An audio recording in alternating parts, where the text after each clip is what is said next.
두 번째 퀸 엘리자베스급 항모, 배수량 6만 5천 톤의 2019년 시험 운항. F-35B 등 함재기 전력도 빵빵, 디젤 엔진, 호위함 전력 부족 문제.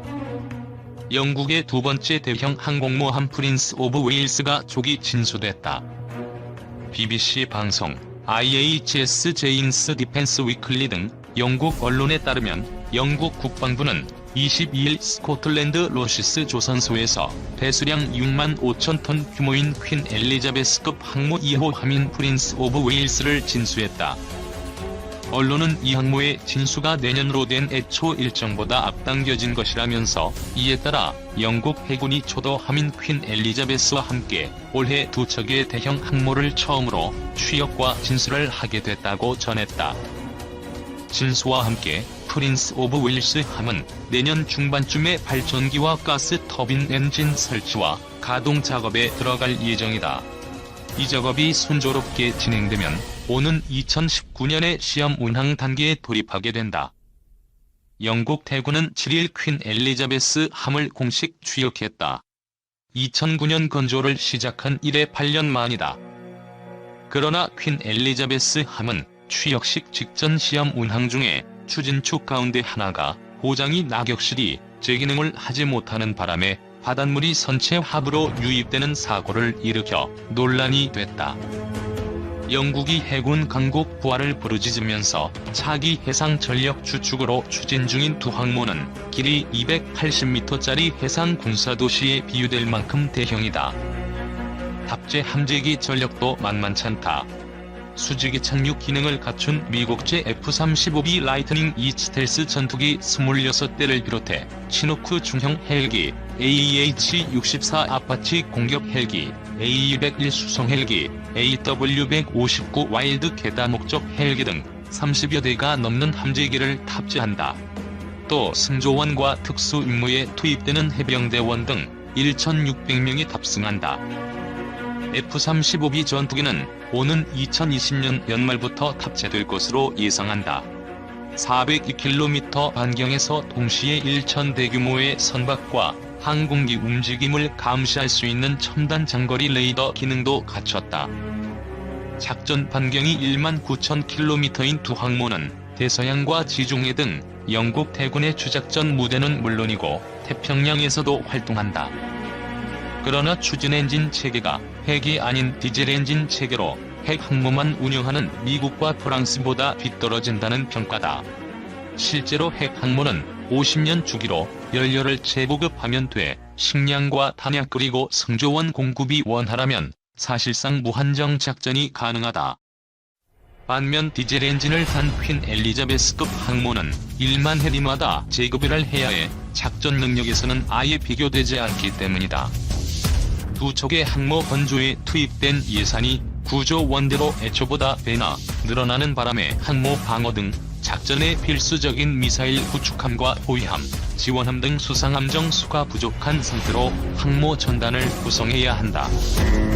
미국의 해군 전문 매체 네이벌 테크놀로지는 두 척의 항모가 각각 구축함 내 척과 수척의 호위함으로 전단을 구성해 작전에 나서야 하는 상황이기 때문에 적이 미사일 공격에 피습당할 가능성이 크다고 꼬집었다. 한국도 항공모함 굴기? 항공전력 이용한 작전 능력 확대 기대 항모 생존 효율성에 의문 많아. 중국, 일본에 맞서야 하지만 비용은? 함재기를 운영하는 항공모함은 해군 함정 가운데 가장 크고 해군력 증강의 정점에 서 있다. 은밀한 공격 능력을 지닌 잠수함도 의미가 크지만 공중과 해상을 모두 통제할 수 있는 항모가 주는 전략적 의미와는 비교할 수 없다. 이 때문에 여러 나라는 해군력을 증강하면서 자신들의 여건에 맞는 항모를 보유하려 노력하고 있다. 항모는 공격을 위해서도 사용할 수 있지만 레이더가 보지 못하는 수평선 너머를 전투기나 헬리콥터를 통해 볼 수 있어 함대 조기 경보 및 방어에도 유용하게 사용된다.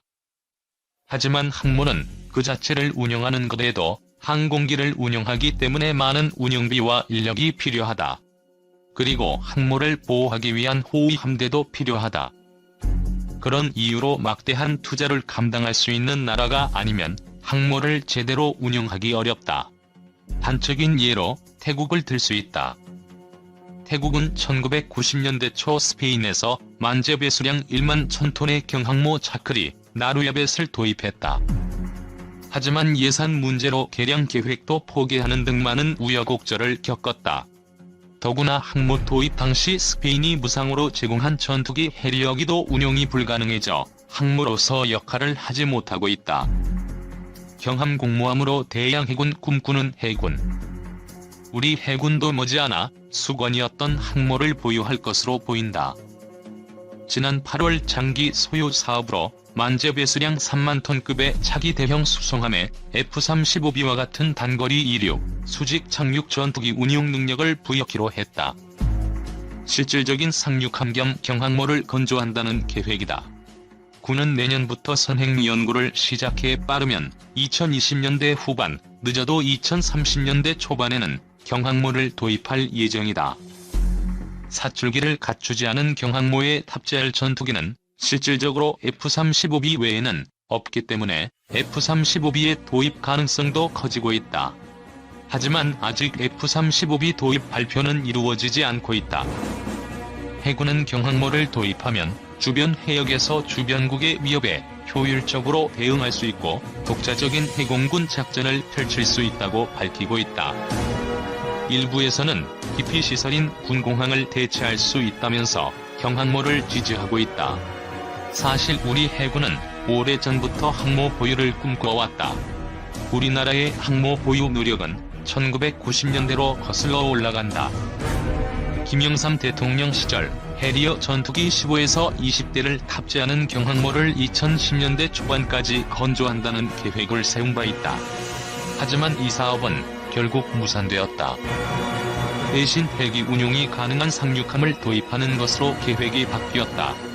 또 2005년 배수량 14,500톤급 상륙함 독도함을 진수했다. 그리고 최근 독도함을 일부 개량한 마라도함을 진수해 상륙 능력이 크게 향상됐다.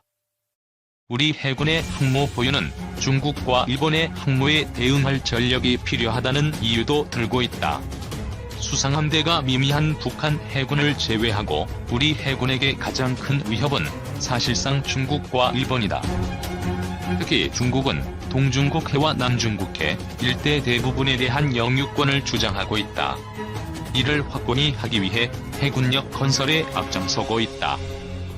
중국의 해군력 건설의 이유는 이들 지역에 대한 제해권 확보에 있다. 그 정점에는 항모가 있다. 중국 해군은 항모 전투단으로 대표되는 미 해군을 견제하기 위해 자체적인 항모 전투단을 꾸리려 하고 있다. 중국이 견제하려는 미 해군은 세계에서 가장 강력한 해군이다.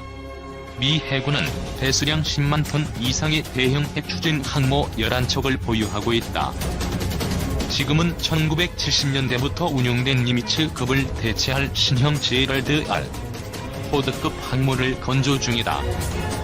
미 해군은 2016년 12월 설정한 새로운 전력 목표에서 항모를 12척으로 늘려 잡았다.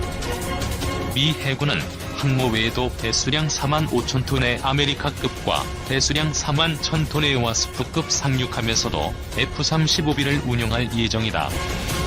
미 해군은 사출기가 없어 EAD 조기 경보기를 운용할 수 없다는 문제를 해결하기 위해 F-35B 또는 먹스라는 무인기를 조기 경보 자산으로 활용할 수 있도록 니프카로 불리는 통합 화력 시스템을 개발하고 있다. 중국의 항모 굴기, 주변국에도 영향. 미 해군력 견제를 위해 중국은 해군력 건설에 박차를 가하고 있으며 항모 전력은 미국에 이어 세계 2위로 평가되고 있다. 중국은 1980년대 초반부터 당시 중앙군사위원회 부주석이며 중국 해군 사령관이었던 류화칭이 2050년까지를 목표로 하는 3단계 해군 건설 장기 계획을 수립했다. 1단계는 2000년까지 쿠릴 열도 일본 본토 9열도 대만 필리핀 인도네시아 보르네오를 잇는 제1도련선까지, 2단계는 2020년까지 일본 본인 제도 마리아나, 제도 괌 캐롤라인 제도를 연결하는 제2도련선까지, 3단계는 2050년까지 전 세계로 작전 범위를 확대하는 것이다. 당시에는 2단계의 경항모를 포함시켰지만 나중에 중형항모로 변경했다. 변경 이유는 미국이었다.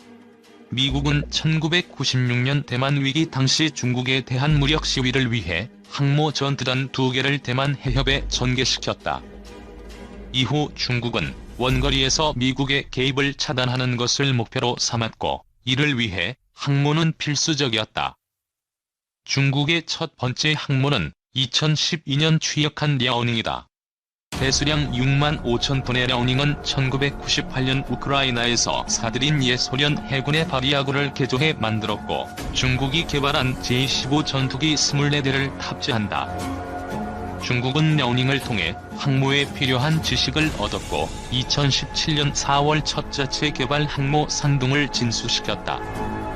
중국의 항모 굴기는 여기서 그치지 않는다. 2035년까지 6척을 보유할 예정이며 2척은 핵추진 항모로 만들 계획이다. 그리고 산둥함 이후 보유할 항모는 미국의 대형 항모가 갖춘 사출기를 채택해 완전 무장한 제-15 전투기는 물론이고 현재 개발 중인 조기 경보기도 운용할 수 있도록 할 예정이다. 중국 전문가들은 중국 해군이 그동안 펼쳐온 근해방어 전략에서 벗어나 원해 또는 공해상에서 중국의 이익을 보호하는 전략으로 변모하기 위해서 항모는 필수적이라고 밝히고 있다. 그리고 함정 운용 기본 원칙인 수리훈련 작전 3직제를 고려할 때 반드시 6척이 필요하다고 주장하고 있다. 이 같은 중국의 해군력 증강에 가장 민감하게 반응하는 나라는 미국과 인도다. 미국은 말할 것도 없고 인도는 중국과 국경을 맞대고 있는데다 여러 차례 분쟁을 겪었기 때문이다. 인도는 중국이 육상 국경 분쟁에 이어 해군력 건설을 통해 인도양으로까지 영향력을 확대하려 하자 이에 대응하기 위해 항모 도입을 시작했다. 인도는 2013년 러시아 해군이 운영하던 키예프급 항모를 개조한 배수량 4만 5천 톤의 비크라마디티아를 도입했다. 지금은 배수량 4만 톤의 항모 비크란트를 건조 중이다. 비크란트는 2021년 취역할 예정이다. 인도는 앞으로 3척의 항모를 보유할 예정이며 세 번째 항모는 사출기를 장착한 6만 5천 톤급으로 건조한다는 계획이다. 중국 견제를 바라는 미국이 최신 전자기 항공기 사출 시스템의 장착을 제안하고 있다. 하지만 예산 등 여러 이유로 결정이 지연되고 있다. 일본도 항모 보유에 나섰다. 하지만 새로운 항모를 건조하기에는 시간과 예산이 충분하지 않아 헬리콥터 호위함으로 건조한 이즈모급 2척을 개조할 예정이다. 이즈모급 호위함은 길이 248m, 너비 38m, 만재 배수량 27,000톤으로 현재는 SH-60K 헬리콥터를 탑재한다. 이즈모급 개조에는 F-35의 중량과 엔진 폐결을 견디기 위한 갑판 보강, 운반용 엘리베이터 변경 등이 포함되며 짧은 갑판 길이를 고려해 스키점프대를 설치할 것으로 보인다. 이즈모급은 항모로 개조된 후 F-35B 10여 대를 운용할 예정이다. 일본은 이즈모급 개조가 끝난 후 2024년 자신들이 운용할 F-35B가 도착하기 전에 주일 미해병대 소속 F-35B를 이즈모급에서 운용해 운영 노하우를 배우겠다고 제안한 상태다. 한국 해군 항모는 상륙함 기반 경항모. 우리 해군이 목표로 하는 배수량 3만 톤급의 상륙함 겸 경항모는 어떤 함정이 될 것인가? 아직 설계가 나오지 않았지만 해외의 사례를 통해 유추가 가능하다. 상륙함 겸 경항모는 비행갑판 아래 항공기 경납고가 있고 다시 그 아래 상륙정이 드나들 수 있는 우열독이라 부르는 공간이 있다. 우리 해군의 독도함과 마라도함은 비행갑판 아래 경납고가 없이 항공기 정비나 보관을 할 수 없다. 하지만 상륙함 겸 경항모는 크기가 작기 때문에 탑재할 수 있는 항공기의 숫자도 제약을 받는다. 그리고 사출기를 갖출 수 없기 때문에 선수의 스키점프대를 사용해 F-35B 같은 단거리 이륙 수직 착륙 전투기만 운용할 수 있다. 또 미해군처럼 조기 경보기를 운용할 수 없어 조기 경보 헬기 등 다른 수단을 마련해야 한다. 보았습니다. 다음은 주요 개발 계획 일정과 KF-X 전투기의 재원입니다. 한국형 전투기 KF-X 사업 설계 완료 시제기 제작 개시.